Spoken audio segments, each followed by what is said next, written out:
据说这是曹操送与儿子曹丕的生日礼物，叫笼中取刺。它的玩法就是要把这个刺球从铁笼里取出来，如果你这样硬拉硬拽是取不出来的，上下的圆孔也是出不去的。据说能把它取出来的人都非常聪明。这是一张神奇的卡片，把它像这样变成4份，然后翻转过来，就会发现中间凭空消失了一块，太神奇了。这就是曹操送给他儿子的玩具，一个装着刺球的笼子，大部分人都没办法把它取出来。还有一张正方形的纸片，变成4份，反过来中间就能变得少了一块，真的这么神奇吗？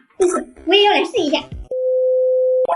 这个就是古人小时候的玩具，还有神奇的正方形纸片。在这之前大家现在猜一下，觉得这2个是真的，打点赞表情；觉得是假的，打黑点表情。看最后有多少人猜对。我们先来试这个笼中取刺的，先来数一下它一共有多少根刺啊？1、2、3、4，一共有12根刺。那你们看，这个球现在在中间的位置，它这2端的刺比这笼子长很多呀，这怎么取出来呀？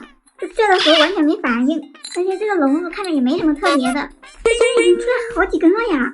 我再拽一下，卡住了，不行，换个角度啊！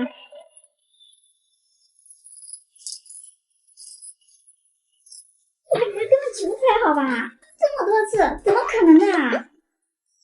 会不会是从这上面取出来了呀？呀，上面只能出来1根。不行啊，那下面呢？上面下面都取不出来。我想一下啊，它这个东西是铁的，硬拽肯定是取不出来的。有道理。这样试一下，慢慢的让它一根一根的出来。你看，现在最多出来4根了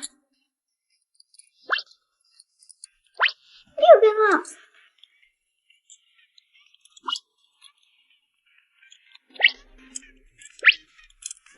有希望！哇，真的取出来了呀！